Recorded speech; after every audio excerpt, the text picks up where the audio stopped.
Hello there, my name is Addy, but you can call me an irritable Indian who's not so irritable all the time.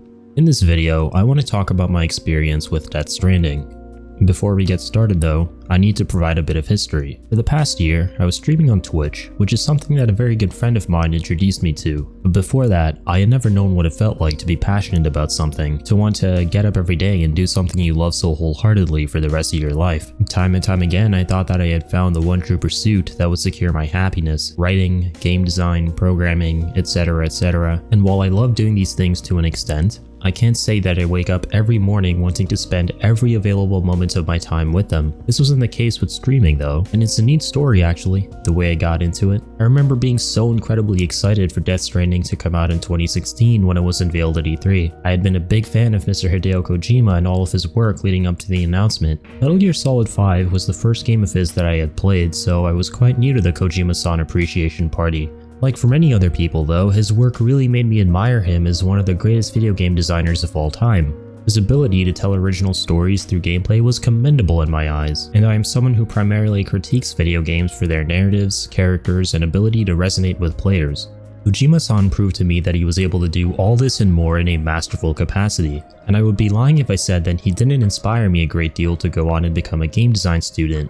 Anyways, leading up to November 2019, which was the release month for Death Stranding, I mentioned to my friend in passing how excited I was for the game to come out. His response to my excitement was that I should stream it. At first, I scoffed at the idea of putting myself out there on a platform where a live audience could potentially see you, because for a little bit of background intel, I'm someone with an extreme case of social anxiety and take any opportunity that I can to socially isolate myself from others.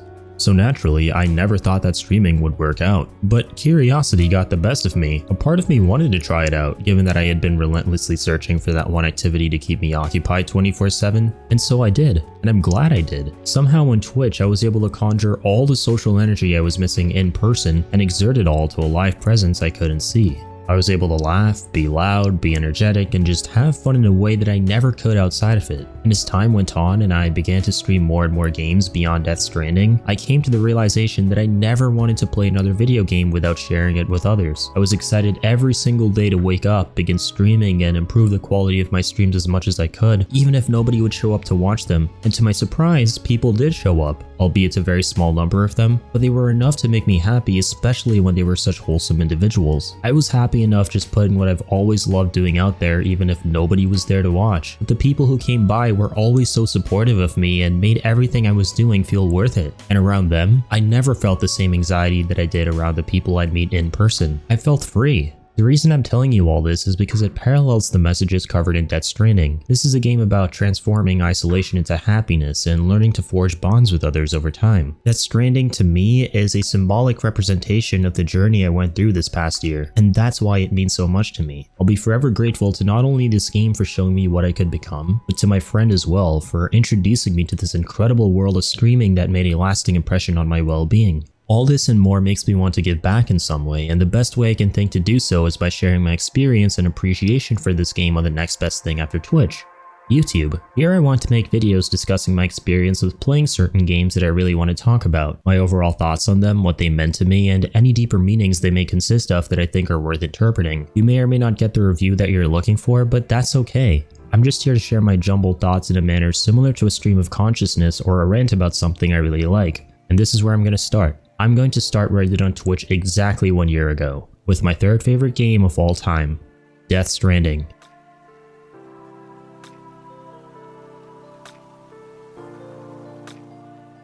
You heard me correctly.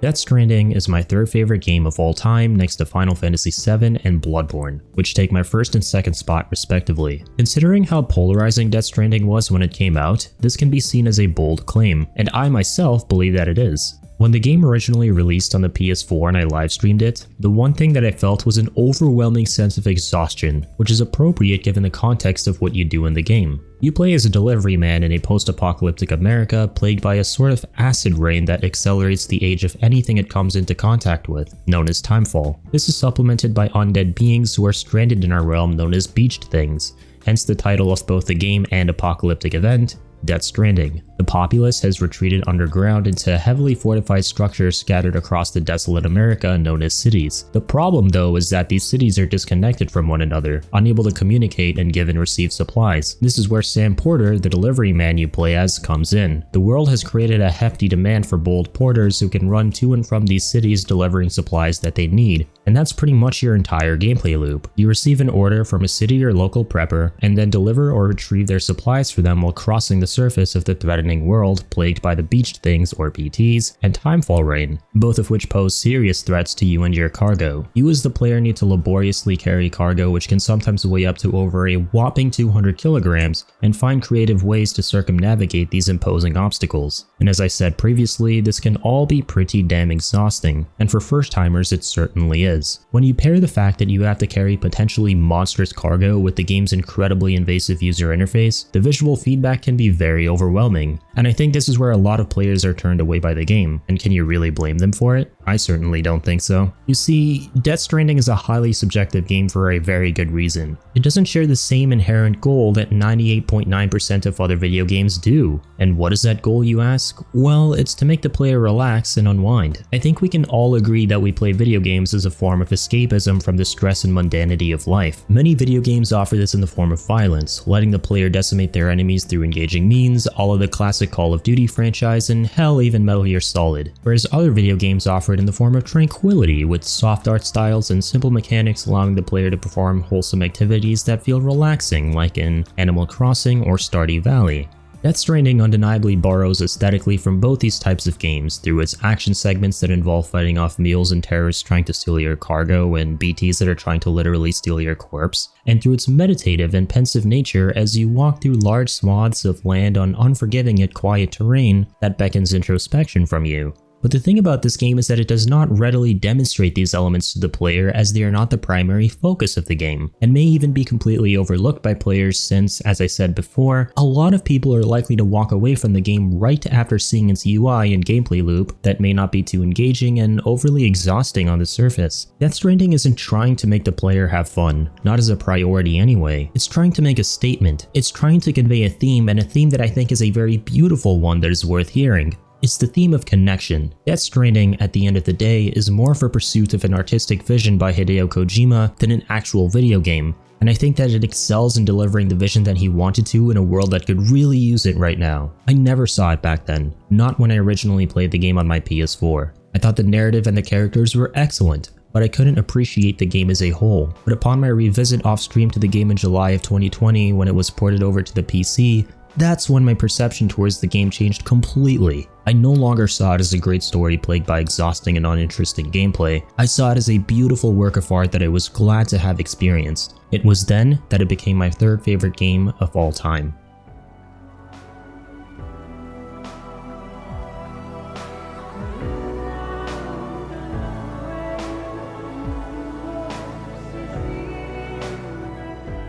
Everything in Death Stranding, and I mean absolutely everything from the narrative to the characters to the gameplay, revolves around this theme of connection. We live in a world that is so full of wars and rifts between people, and it constantly seems like humanity is on the verge of collapse due to a complete lack of unity. Death Stranding establishes a world that is already collapsed and offers unity as the cure to repair it. The story, as I mentioned earlier, is about reconnecting America through a new network that can allow people to communicate and support each other freely over vast distances. The main playable protagonist, Sam Porter Bridges, must embark on his own personal journey of connection too. He starts off as an agoraphobic character with the inability to tolerate human touch given his tragic past. As a result, he is completely shut off from the rest of the world, living out his days working as a freelance porter on the lonely surface, the perfect environment for him.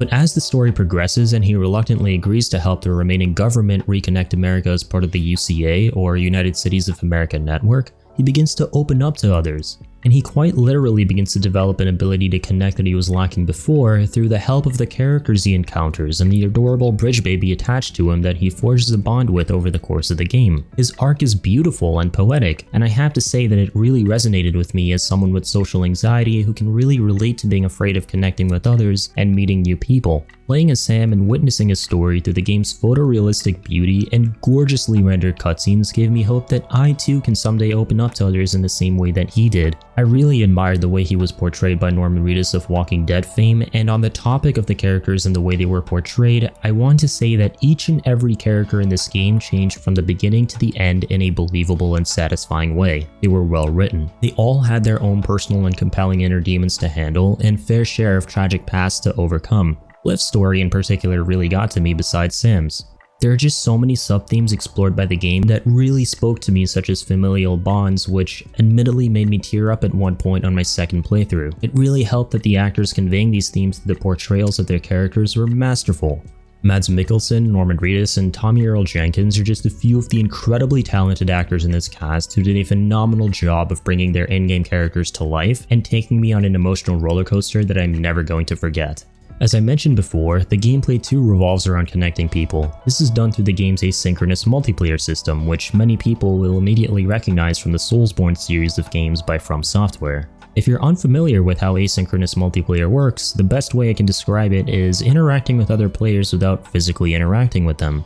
You essentially come across whispers or hints of their existence through messages or gestures that they leave behind for you in their own worlds that bleed through and become known to yours. Kojima Productions beautifully utilizes this system to allow players to forge connections with each other, and this can be seen through a big component of Death Stranding's gameplay, which is placing structures to assist you on your deliveries. Structures such as bridges, zip lines, ladders, climbing anchors, and so on and so forth. The neat thing is that these structures show up for other players somewhere out there in their own game worlds that can help them too. And so by helping yourself, you've inadvertently helped someone else out there and have thus formed a connection, which are known as bridge links in the game. In our real world, which oftentimes forces us to develop animosity and separate ourselves from others, Kojima has essentially created a game where the player can only help others. You can only help and support people through this game, and there is virtually no way to be toxic or hurtful towards them. This not only restored a lot of my faith in humanity, but it also made me feel like I was worth something in a time where I was lacking a lot of self-esteem and confidence. It felt good to help others, and I think that Kojima succeeded with flying colors in attempting to make a game that emulated this aesthetic. And if I'm not enough living proof of that, then just take a look at the Death Stranding subreddit.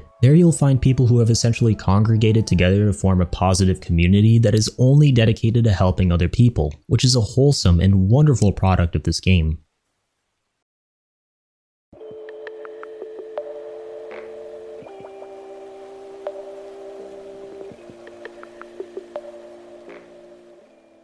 Death Stranding isn't really a game that you'd expect. We've established by now that it puts all of its eggs in the connection basket and devotes all of its game design elements and storytelling to convey that theme. As a result, the world building and subsequent gameplay within this sprawling playground are both bold and inventive. Nothing else quite like Death Stranding has been done before, and love it or hate it, you can't deny that Kojima deserves all the praise he can get for pushing boundaries and being as creative and experimental as possible to deliver fresh experiences for everyone. That's right, everyone, not just gamers. In my mind, Death Stranding is more of a form of entertainment for all to enjoy rather than just the players of games. It is an experience that conveys a theme with an emotional and heartfelt story that anyone, regardless of demographic, can resonate with on some level and appreciate, whether you enjoy the gameplay or not. My mom is a great example of this. She is in her late 50s and she grew up in a time where video games were only just emerging as a new form of entertainment, and nothing but whispers of the medium got through to her during her childhood. She fostered my love for narrative, which is the driving force behind why I love this game so much. She grew up reading and watching a plethora of books and movies due to her passion for storytelling, and the really cool thing about her is that she is a wonderful person who never questioned my love for video games and their stories, since she saw me as a reflection of herself when she was a child. Except for as she had her books and movies, I had and continue to have my video games. She's never played a single game in her life before, but empathizes with my love for them anyway. She and I oftentimes joke about how if she were my age right now, she would probably be into video games and enjoy them just as much as I do. And so I've been searching far and wide for the perfect game to get my mom to play at least once in her lifetime, because wouldn't that be wonderful? I've been searching for a game that serves as proof that video games are as powerful of a storytelling medium as films and literature. And I think I finally found it. Death Stranding is that game. This is the game to get my mom to play that satisfies all the criteria for why she's ever loved books and movies. We talked on the phone and I told her about the game and how once we meet again and the world settles down, we'll play it together. And speaking of the current world situation, I know it's just a coincidence, but the world of Death Stranding resembles exactly what has happened to ours during this pandemic. Everyone is locked within their homes, unable to go outside and interact with others. Now, I'm not saying that Kojima is a prophet, but his ability to predict human nature and tendency during hypothetical scenarios for the human race is astonishing given how accurate it is. His depiction of isolation, social phobia, and longing for a better world half a year before the pandemic happened has been incredibly reflective from what I've been observing personally these days, and apparently this isn't his first time displaying this capability. Now, I haven't played any of the other Metal Gear Solid games besides the 5th iteration, which I loved, but from what I've seen, he has done this before in Metal Gear Solid 2 through his depiction of the global control of information by higher organizations. I think that to admire Death Stranding in a time where its setting wasn't resonant with our own isn't too difficult, but it's much easier when it is a direct reflection of our own, especially when Kojima himself didn't know something like this would ever happen to us. It's incredible.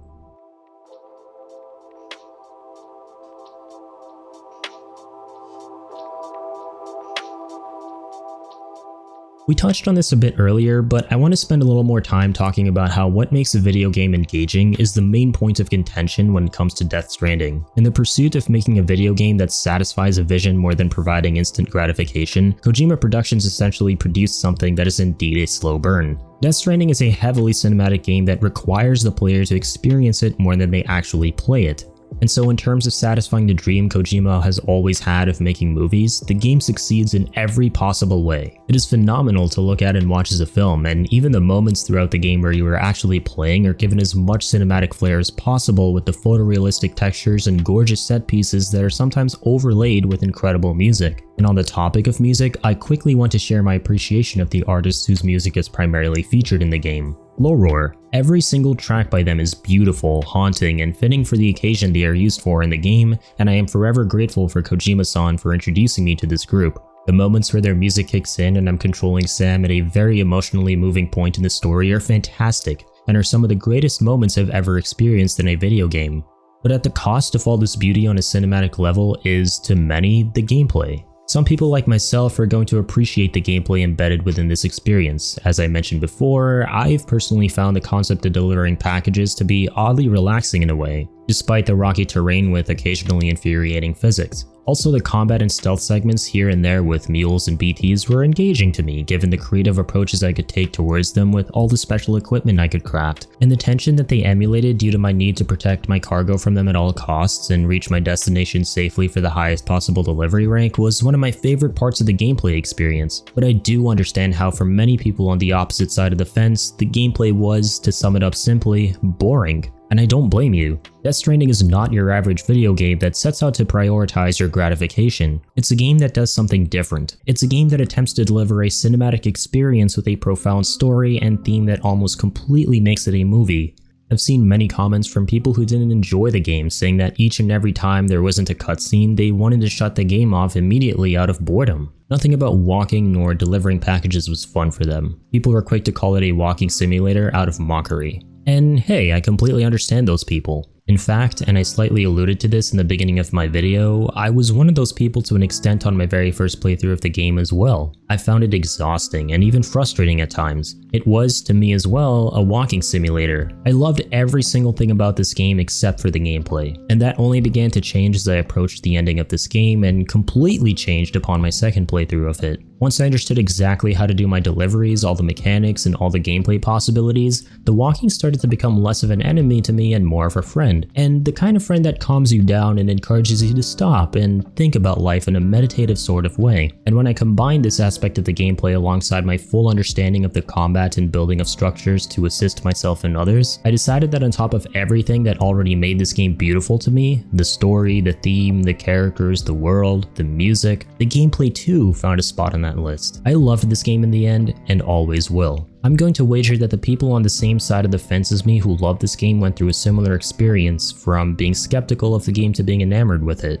But for the people who didn't, I completely understand and I respect your ability to value your time. Death Stranding is a slow game that requires a lot of patience and tolerance for original ideas that you may or may not like, and if you don't like them, that's totally fine. Not everyone is going to have a good experience with Death Stranding, and not everyone is going to have a bad experience with it. Whether or not you like this game boils down to you. You is the beautiful individual you are with all your tastes and preferences that make you unique. I can't tell you if you'll love Death Stranding. I can't tell you if you'll hate it. It impacts people differently, and that's what makes it the incredible game that it is. But what I can tell you is my experience with it, and for me, it was an experience worth having that I'll treasure for the rest of my life.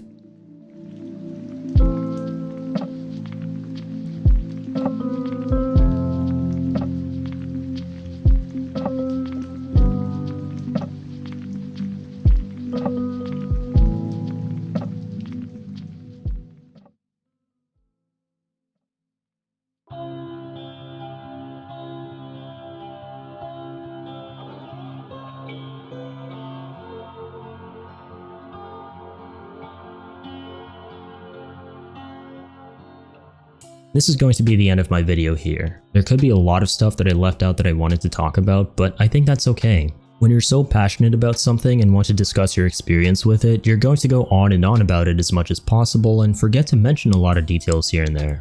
And that's kind of what I want for these videos going forward. Raw, disjointed thoughts straight from my heart about something. And I'm glad that I got to do that with this game I've been meaning to just talk about for so long now, even if there's no audience to listen to me. Like I said, I just enjoy the act of sharing experiences I love, even if there's nobody there to listen. So I just want to thank anyone that made it all the way to the end here just for taking the time out of your day to watch me speak about something that is very close to my heart. And I'll see you again soon. But until then, keep on keeping on.